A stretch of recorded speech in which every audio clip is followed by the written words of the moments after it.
এবং তাদের বেশিরভাগের দাবি যে যদি তুমি ধর্ম অনুসরণ করো, যদি তুমি তাদের সঙ্গে যোগ দাও, তোমার ভালো একটা সুযোগ আছে নিরাপদে স্বর্গে যাওয়ার। আমি ভেবেছিলাম ফিলিপিনোরা জ্ঞানী মানুষ।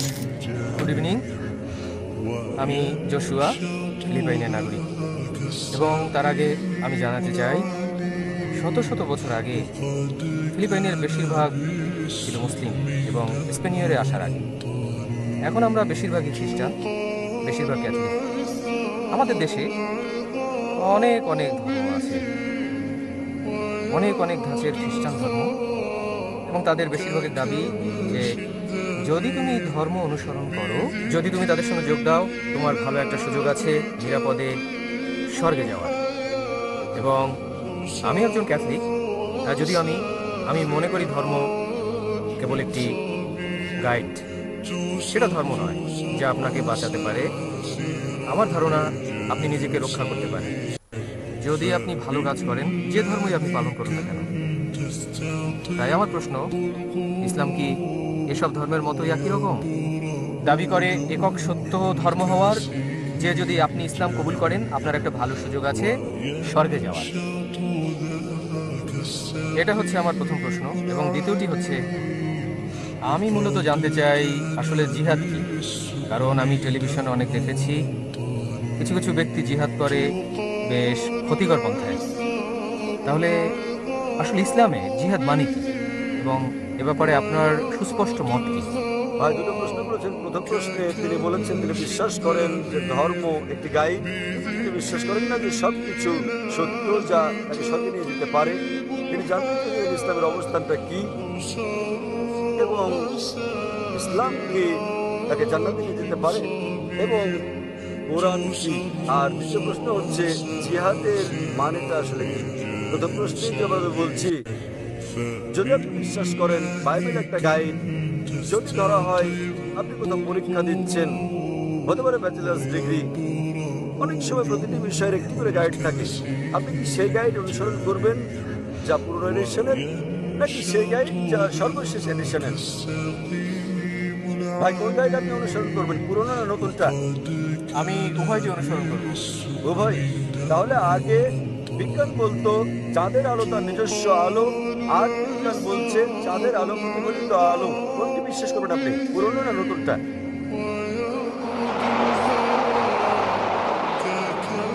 ভাই আপনি ফিলিপাইনের লোক, আমি ভেবেছিলাম ফিলিপিনোরা জ্ঞানী মানুষ। আপনি কোনটা মানবেন, পুরনো না নতুন? আগে মানুষ মনে করতো পৃথিবী চারটা, তারা প্রয়োজন না হলে দূরে যেত না, পড়ে যাবে বলে। আজ বিজ্ঞান বলছে পৃথিবী ডিম্বাকৃতির। আপনি কোনটা বিশ্বাস করবেন, চারটা ডিম্বাকৃতি? ভাই কোনটা? আসলে আমি নতুনটি অনুসরণ করব। যদি পুরনোটা সঠিক হয় কোনো সমস্যা নেই। অনেক সময় কিছু জিনিস আছে যার পুরনোটাই সঠিক, তাই যদি আপনি দুটো তুলনা করেন, যদি আপনি অভিন্নতা পান, পুরনোটার অংশ বিশেষ নিতে পারেন এবং নতুনটা পুরোপুরি মানবেন, তবে আপনাকে যাচাই করতে হবে নতুনটা সঠিক কিনা। ভাইয়ের আগের প্রশ্ন অনুযায়ী কিভাবে আপনি জানবেন এই গাইড কি সত্য বলছে? আমি আপনাকে বলবো, বর্তমানে বিজ্ঞানের সহায়তায় আমরা প্রমাণ করতে পারি কেবলমাত্র একটি ধর্মগ্রন্থ যেটি 100% সঠিক এবং প্রতিষ্ঠিত বৈজ্ঞানিক তথ্যের সঙ্গে মিল রয়েছে, এটা হচ্ছে কোরআন। তাই এর উপর ভিত্তি করে যদি আপনি ভুল গাইড অনুসরণ করেন, নাও হতে পারেন আপনি পরীক্ষায় সফল। এই দুনিয়া ভাই পরকালের জন্য একটা পরীক্ষা।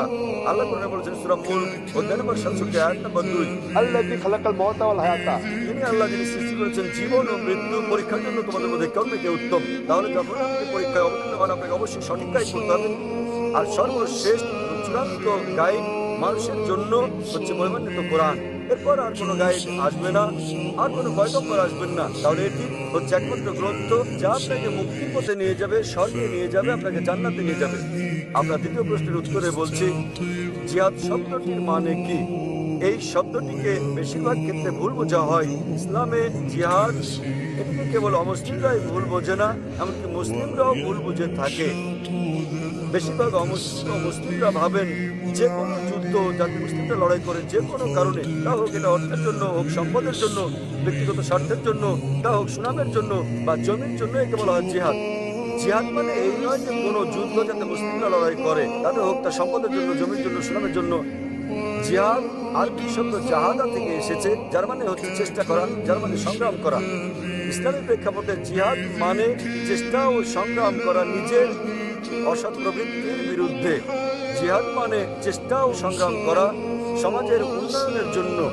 জিহাদ আরো বোঝায় যুদ্ধক্ষেত্রে আত্মরক্ষার জন্য চেষ্টা ও সংগ্রাম করা। জিহাদকে আরো বোঝায় জুলুমের বিরুদ্ধে চেষ্টা ও সংগ্রাম করা। জিহাদ মূলত চেষ্টা ও সংগ্রাম। উদাহরণস্বরূপ, যদি একজন ছাত্র পরীক্ষায় পাশের জন্য চেষ্টা ও সংগ্রাম করে, আরবিতে আমরা বলবো সে জিহাদ করছে। অনেক মানুষেরই ভুল ধারণা রয়েছে যে জিহাদ শুধুমাত্র করতে পারে মুসলিমরাই। কোরআনে অন্তত দুটো আয়াতে বলা হয়েছে যে এমনকি অমুসলিমরাও জিহাদ করতে পারে। আল্লাহ কোরআনে বলেছেন, সূরা লুকমান অধ্যায় নম্বর 31 আয়াত 14, আমি মানুষকে তার পিতামাতার সঙ্গে সদ্ব্যবহার করার নির্দেশ দিয়েছি। তার মা কষ্টের পর কষ্ট সহ্য করে তাকে গর্ভে ধারণ ও জন্ম দিয়েছে। পরের আয়াত সূরা লুকমান অধ্যায় 31 আয়াত নম্বর 15 বলা হয়েছে, তবে যদি তোমাদের পিতামাতা জিহাদ করে, চেষ্টা ও সংগ্রাম করে আল্লাহ ছাড়া আর কারো উপাসনা করার জন্য, যার সম্পর্কে তোমার কোনো জ্ঞান নেই, তাহলে তাদের মান্য করো না, কিন্তু তথাপিও তাদের সাথে ভালোবাসা মমতার সঙ্গে বসবাস করো। কোরআনে একই কথা আবার বলা হয়েছে সূরা আনকাবুত অধ্যায় নম্বর 29 আয়াত নম্বর 8, যে আল্লাহ বলেছেন, আমি মানুষকে তাদের পিতামাতার প্রতি সদয় হওয়ার নির্দেশ দিয়েছি, তবে যদি তাদের পিতামাতা জিহাদ করে, চেষ্টা ও সংগ্রাম করে আল্লাহ ছাড়া অন্য কারো উপাসনা করার জন্য, তবে তাদের মান্য করবে না। এখানে আল্লাহ অমুসলিম পিতামাতার ব্যাপারে বলেছেন, যারা তাদের সন্তানদের শিরক করতে বাধ্য করছে, সর্বশক্তিমান আল্লাহ ছাড়া অন্য কারো উপাসনা করতে।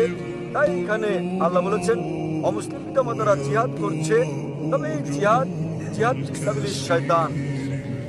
আমাদের মুসলিমদের যা করা উচিত তা হচ্ছে জিহাদ ফিসাবিলিল্লাহ। সুতরাং যে কোনো কারণে জিহাদ শব্দটি ব্যবহার করা হোক না কেন, এটা সাধারণভাবে ব্যবহৃত হয় এবং বোঝায় যে এটি জিহাদ ফিসাবিলিল্লাহ, যদি অন্য কিছু না থাকে। তাই জিহাদ মূলত বোঝার চেষ্টা ও সংগ্রাম করা। এবং অনেক সময় পাশ্চাত্যের লোকেরা তারা জিহাদ শব্দকে পবিত্র যুদ্ধ বলেছে। আরবিতে পবিত্র যুদ্ধ মানে হারবুল মুকাদ্দাসা। এই শব্দ হারবুল মুকাদ্দাসা পবিত্র কোরআনে কোথাও নেই, রাসূলের কোনো হাদিসেও এটি নেই। এই পবিত্র যুদ্ধ কথাটি প্রথম ব্যবহার করা হয় ক্রুসেডারদেরকে বোঝাতে। ক্রুসেডারদের, যারা বলপূর্বক খ্রিস্ট ধর্ম বিস্তার করেছিল, তারা ধর্ম বিস্তারের জন্য হাজার হাজার মানুষকে হত্যা করেছিল। বর্তমানে এই শব্দটি মুসলিমদের ক্ষেত্রে ব্যবহার করা হয়, ইসলামের ক্ষেত্রে, যা পুরোপুরি ভুল। কোরআনে কোথাও বলা হয়নি যে জিহাদ মানে পবিত্র যুদ্ধ, এবং কোরআনের ভাষা অত্যন্ত স্পষ্ট। আল্লাহ বলেছেন কোরআনের সূরা মাইদা অধ্যায় 5 আয়াত নম্বর 32, যে যদি কেউ কোনো মানুষকে হত্যা করে, হোক সে মুসলিম বা অমুসলিম, যদি হত্যার অপরাধে বা পৃথিবীতে অনর্থ সৃষ্টির অপরাধে না হয়, সেজন্য সমস্ত মানবদেরকে হত্যা করলো। পৃথিবীতে এমন কোনো ধর্মগ্রন্থ নেই যাতে বলা হয়েছে তুমি যদি একজন মানুষকে হত্যা করো তাহলে সমগ্র মানবজাতিকে হত্যা করলে, এবং তুমি যদি একজন মানুষকে বাঁচাও তাহলে তুমি সমগ্র মানবজাতিকে বাঁচালে। তাই এরকম একটা ধর্ম কিভাবে যাতে বলা হয়েছে সন্ত্রাসবাদ ছড়াতে তুমি একটি নিরাপরাধ মানুষও হত্যা করতে পারবে না? এটা হচ্ছে মূলত মিডিয়ার কাজ, যারা ইসলাম সম্পর্কে বিভ্রান্তি ছড়িয়ে বেড়াচ্ছে। আশা করি উত্তরটা পেয়েছেন। ঠিক বলেছেন। তাহলে কি আপনি বিশ্বাস করেন যে ইসলাম শান্তির ধর্ম? হ্যাঁ হ্যাঁ, আমি বিশ্বাস করি। আপনি কি এক ঈশ্বরে বিশ্বাস করেন? হ্যাঁ। আপনি কি বিশ্বাস করেন যীশু খ্রিস্ট ঈশ্বর? আমার ধর্ম মতে তাই। আমি বিশ্বাস করি তিনি ঈশ্বর, তিনি আমাদের ঈশ্বর। এমন কোনো কথা কি আছে সম্পূর্ণ বাইবেলে যেখানে যীশু খ্রিস্ট তারপর শান্তি প্রতিষ্ঠিত নিজে বলেছেন? কোনো ব্যর্থহীন বাক্য, কোনো সুস্পষ্ট উক্তি আপনার জানা মতে বাইবেলের মধ্যে যেখানে যীশু খ্রিস্ট তারপর শান্তি প্রতিষ্ঠিত নিজে বলেছেন যে আমি ঈশ্বর, অথবা বলেছেন আমার ঘোষণা করো? যদি আপনি বাইবেলের কোনো উচ্ছেদ দেখাতে পারেন সুস্পষ্ট করে বলা ব্যর্থহীন ভাবে, যেখানে যীশু খ্রিস্ট তারপর শান্তি প্রতিষ্ঠিত নিজে বলেছেন তিনি ঈশ্বর, অথবা বলেছেন আমার ঘোষণা করো, আমি আপনার সঙ্গে আপনার ধর্ম গ্রহণ করবো। ভাই, আপনি কি পারবেন বাইবেল থেকে একটা ব্যর্থহীন উক্তি বের করে দেখাতে আমাকে যেখানে যীশু খ্রিস্ট তারপর শান্তি প্রতিষ্ঠিত নিজে বলেছেন যে তিনি ঈশ্বর? কেবল একটি দুটি নয়। আমি একজন ছাত্র বাইবেলের। ভাই, আপনি বাইবেল পড়ছেন? আমি সত্যি বলতে চাই, আমি বাইবেল বিষয়ে সচেতন নন। তো কিভাবে আপনি আপনার ধর্ম অনুসরণ করছেন যেখানে আপনি বাইবেলই পড়েননি? আমি পড়েছি বাইবেল, এবং আমি আপনাকে বলছি একটিও ব্যর্থহীন বাক্য খুঁজে পাবেন না সম্পূর্ণ বাইবেলে যেখানে যীশু খ্রিস্ট বা ইসলাম নিজে বলেছেন তিনি ঈশ্বর কিংবা তার উপাসনা করতে। আপনি বাইবেল পড়ে দেখবেন যীশু খ্রিস্ট বা ইসলাম নিজে বলেছেন, এটা উল্লেখ আছে গসপেল অফ জন অধ্যায় নম্বর 14 অনুচ্ছেদ নম্বর 28, তিনি বলেছেন আমার পিতা আমার চেয়ে মহান। গসপেল অফ জন অধ্যায় নম্বর 10 অনুচ্ছেদ নম্বর 29, আমার পিতা সবার চেয়ে মহান। গসপেল অফ ম্যাথিউ অধ্যায় নম্বর 12 অনুচ্ছেদ নম্বর 28, আমি শয়তানকে তাড়িয়ে দেই ঈশ্বরের আত্মার সাহায্যে। গসপেল অফ লুক অধ্যায় নম্বর 11 অনুচ্ছেদ নম্বর 20, আমি ঈশ্বরের আত্মার সাহায্যে শয়তানকে তাড়িয়ে দেই। গসপেল অফ জন অধ্যায় নম্বর 5 অনুচ্ছেদ নম্বর 30, আমি নিজে নিজে কিছু করতে পারি না, আমি যেমন শুনি তেমন বিচার করি, আর আমার বিচার সঠিক। আমি আমার ইচ্ছা পূরণ করি না, বরং আমার পিতার ইচ্ছা পূরণ করি। যে কেউ যদি বলে যে আমি আমার ইচ্ছা পূরণ করি না, বরং সরাসরি ঈশ্বরের ইচ্ছা পূরণ করি, সে মুসলিম। যীশু খ্রিস্ট একজন মুসলিম। এটা পরিষ্কার বলে গেছে বুক অফ অ্যাক্টস অধ্যায় নম্বর 2 অনুচ্ছেদ নম্বর 22। হে ইসরায়েলগণ, শোনো, এই নাজারেতের যীশু ঈশ্বর মনোনীত ব্যক্তি তোমাদের মধ্যে হতে ঈশ্বর মনোনীত নিদর্শন সহ যা ঈশ্বরটাকে দেখবেন তোমরা তার সাক্ষী। ঈশ্বর মনোনীত ব্যক্তি তোমাদের মধ্যে হতে ঈশ্বর নয়, তোমাদের মধ্যে ঈশ্বর মনোনীত ব্যক্তি বিস্ময় মজা ও নিদর্শন সহ যা ঈশ্বরটাকে দেখবেন তোমরা তার সাক্ষী। তাহলে যখন এটা বাইবেলে পরিষ্কারভাবে উল্লেখ আছে যীশু খ্রিস্ট ছিলেন ঈশ্বরের একজন পয়গম্বর, ঈশ্বর নন, তাহলে কিভাবে আপনারা বিশ্বাস করেন তিনি ঈশ্বর? কারণ এটা হচ্ছে আমাদের ধর্মের শিক্ষা। কেউ আপনাকে শিখিয়েছেন, যদি কেউ আপনাকে শেখায় 2 + 2 = 5, আপনি কি তা বিশ্বাস করবেন? হ্যাঁ কি না? না না, এখন আমি আপনাকে অনেকগুলো উদ্ধৃতি দিচ্ছি বাইবেল থেকে, আপনার কি ধারণা আমি মিথ্যে বলছি? হতে পারে। হতে পারে। তাহলে আমি আপনাকে অনুরোধ করবো আপনি বাড়িতে যান এবং এই সবগুলো রেফারেন্স পরীক্ষা করুন।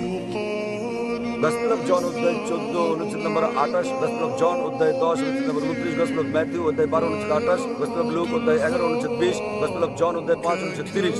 এবং আপনি আমার ডিভিডি নিয়ে যান, বিশ্ব ইসলাম ও খ্রিস্ট ধর্মের মধ্যে সাদৃশ্য সমূহ, ভুরি ভুরি রেফারেন্স রয়েছে সেখানে, যা প্রমাণ করে যে যীশু খ্রিস্ট তারপর নিজে বলেছেন যে তোমরা অনুসরণ করো শেষ পয়গম্বর নবী মুহাম্মদ সাল্লাল্লাহু আলাইহি সাল্লামকে, এবং ইনশাআল্লাহ আপনি আরো ভালো খ্রিস্টান হবেন। আমি বিশ্বাস করি যে আমরা মুসলিমরা খ্রিস্টানদের চেয়েও ভালো খ্রিস্টান, কেননা আমরা যীশু খ্রিস্টের তার সত্যিকারের শিক্ষা বিষয় অনুসরণ করি তথাকথিত খ্রিস্টানদের চেয়ে।